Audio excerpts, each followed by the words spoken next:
Bienvenue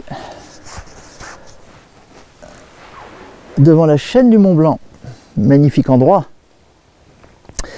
qui me fait penser à quelque chose de pas chinois.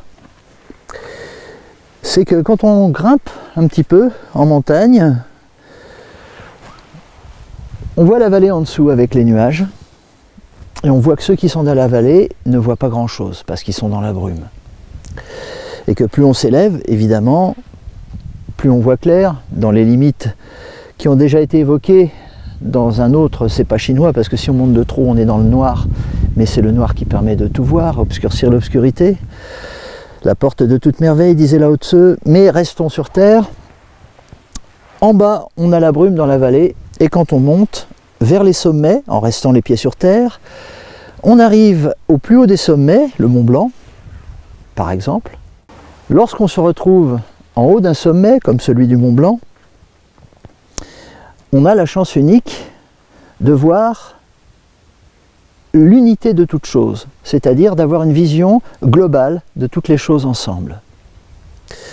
Et ça me fait penser à la méditation, qui finalement est une forme d'escalade intérieure. On doit grimper dans un premier temps pour éliminer les obstacles qui obscurcissent notre conscience, tous ces problèmes-là, cette fumée en bas, ces problèmes humains.